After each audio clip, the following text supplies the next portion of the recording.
Hello and welcome. So previously guys we will talk about how to show a list of data, okay, a big list of data using, for example, the loop in general, whether it's for or the while or any type of other loops that you know. Now in this video we are going to talk how to store big data. For example, we have, let's say, 10 names, then we need to store them in a variables. So should we create something like this? For example, name1 it's equal to, for example, Chris, and do all the stuff and changing the name of the variables, then the values. Okay, should we do something like this? Of course it's not a good idea to do something like this. Okay, now here where arrays come in place. Now arrays is just a variables, or it's just like a big box, then we can store variables inside of it. Okay, think of it like this: we can store more than one variable and as much as we can from them inside an array. Okay, so to create an array, it's really simple. Just type var, okay, then the name of your arrays, for example names.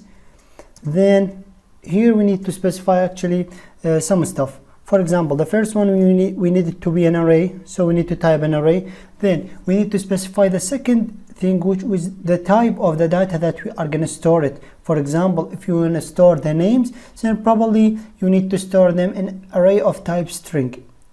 If you want to store, for example, ages or dates or something, numbers, I mean in general, so you can use the int type, so on and so forth. So in our case, I'm going to use the string type. You need to specify like this. Okay, now this is an array of type this is an array, name it names of type string.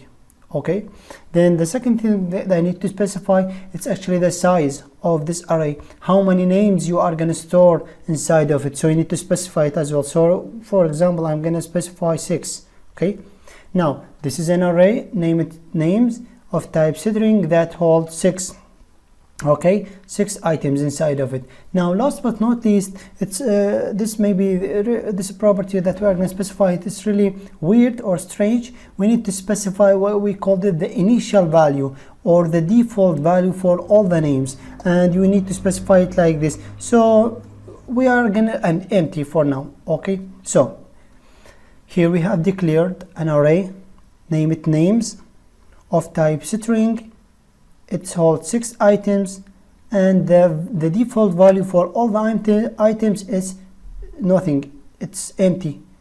Okay, so to add a value on each item, okay, inside this names array, it's really simple. We can access it by its index, so we call index. So I'm gonna write a comment to explain that for you. So for example guys, how we can access the third item inside this array.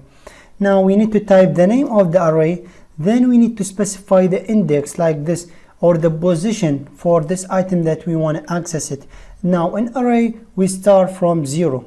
Okay, that means the first item in this array, its index will be 0, and the second item, its index will be 1, so on and so forth. Okay, so name 0, that means, hey, we are gonna take the first item in this array and add a value of it to it. For example, let's make it and write it in code. So I'm gonna type names for the index 0, assign a value of it to be Chris.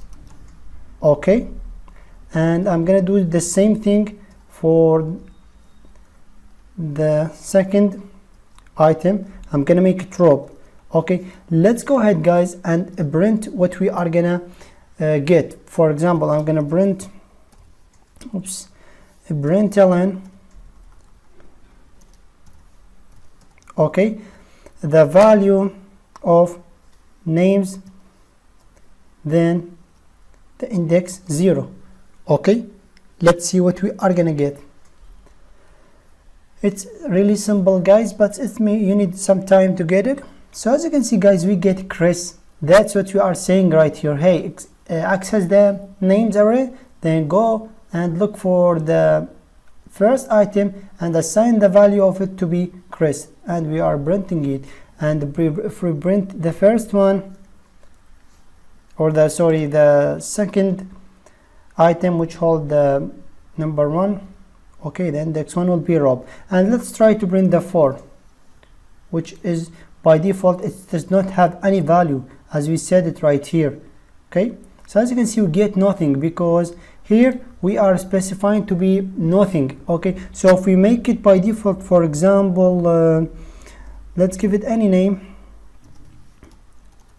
Okay, I'm gonna write random text. I'm gonna run my application and make sure, guys, to look right here. As you can see, guys, here what it did, the compiler look for the index or the item that hold the index 4, which is the 5 in our case in the array, and the 5 item, and it's look for inside the program, does it have a value? If it's not, then it will take the default value and assign to it. Okay, this is really important thing that you need to understand. Okay, so let's go and take a quick recap. To create an array, first of all, we need to type the var keyword, then any name. Okay, then the value should be an array, then we need to specify the type, okay, the data type, then you need to specify the size of this array size, and you need to specify the initial or the default value. Okay, and this is probably depend on the data type. For example, if you make it an integer, so make it 0. If make it string, make it like this. Okay, so this is really important.